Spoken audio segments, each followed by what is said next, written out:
video. Um, this video is actually going to be, I'm going to answer a few questions that I've received. So I'm going to answer a few questions about my transition. Maybe I'll add a little bit as far as going a little bit deeper into it and all that stuff. So without further ado, here are the questions that I was asked. Let's see. The first question is, how much did it cost to see an endocrinologist, and how many times did you have to see one? Okay, for me, if you haven't seen my previous videos, I kind of explained this a little bit. I don't have to pay to see an endocrinologist because I'm prior military, so I'm a veteran.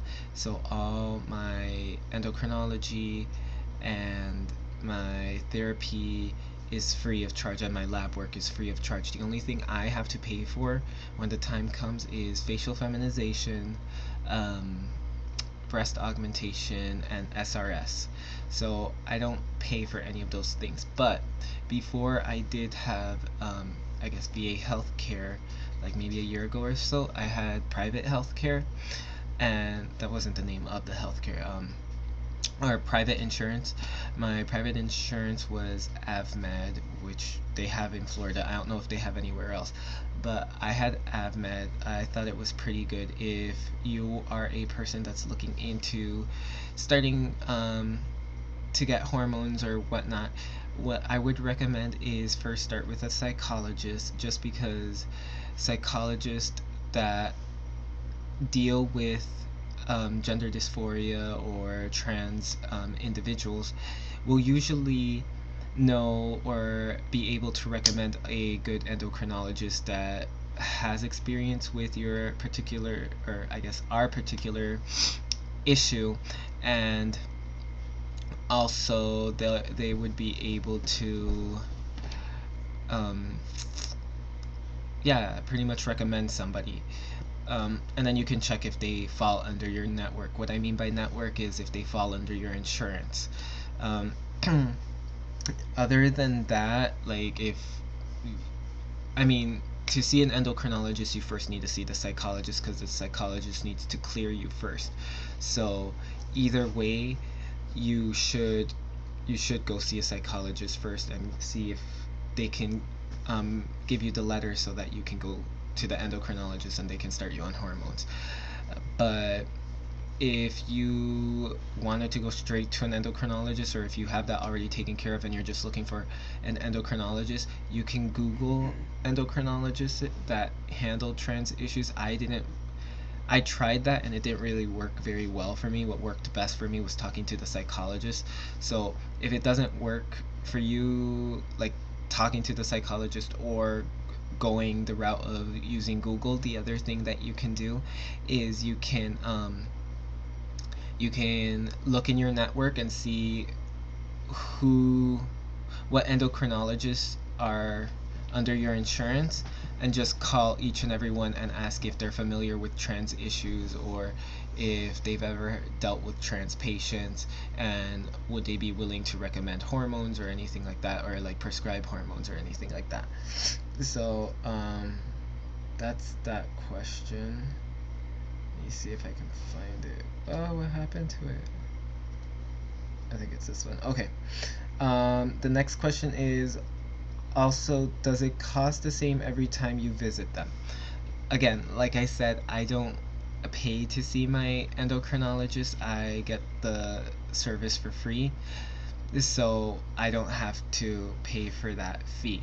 But like I said, I had private insurance before. So if you do have private insurance, usually it's going to be a what do they call it? It's a copay. So usually it's a copay, just depending on what kind of insurance you have or how much you're paying for insurance. Depending on, like, if you pay, for example, $80 a month, your copay could be $50 every time you see a specialist. A specialist would be a psychologist, endocrinologist, anything that's not your regular primary care physician or your general doctor. but say you pay like $100 a month, your copay could be 30 instead of 50. So so yeah, so you would pay the 50 every time you go see the doctor. I don't I'm not sure if it's like a short appointment, like if they're just like giving you paperwork, if that's gonna change it. But usually it's always gonna be the copay, which would be 50 or 30 or however much your copay is, and you'd always pay that every time you see the endocrinologist. My understanding though is you don't see the endocrinologist very often. You see them maybe every 3 months. Now, I'm not sure about that because I am starting my transition, but I had my first appointment with my endocrinologist this previous week. And, well, was it this previous week or the week before? I had it like at most 2 weeks ago. And I don't see her again till the end of February. So, and then after that, they said that like once I get on hormones, I'll do regular tests, and just depending on the test results, that's when I'll go see her or contact her or whatnot. Um, the next question is, when you were accepted to get prescriptions, how much does the prescription cost and how much monthly? Okay.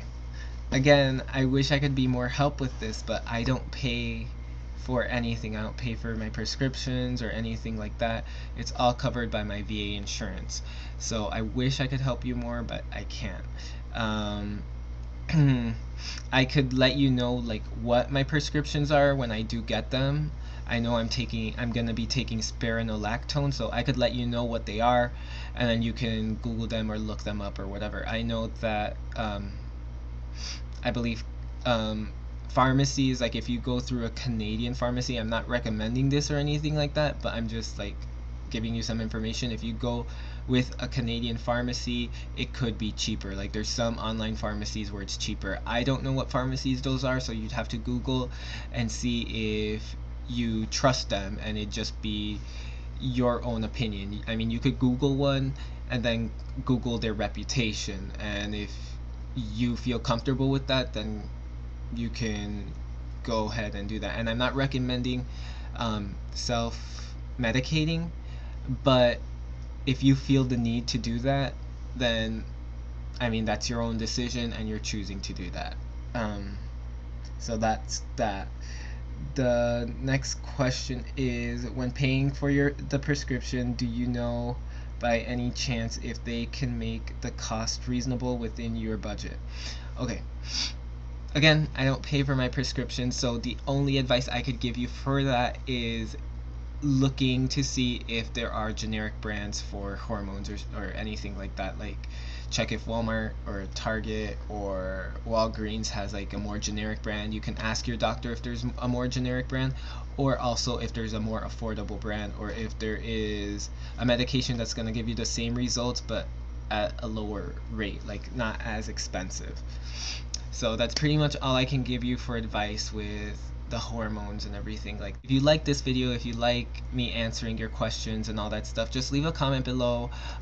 Leave more questions and I can answer all your questions. It could be anything really at all, like from what's my favorite color, or I guess would I sleep with a moose? I don't know. So I probably wouldn't sleep with a moose, but you can really ask me anything. Like, I guess that's it. So I will talk to you guys later. Like I said, like, comment, subscribe, share if you dare. And I hope all of you had a great weekend and you guys have a great week. So, mwah. Bye and take care.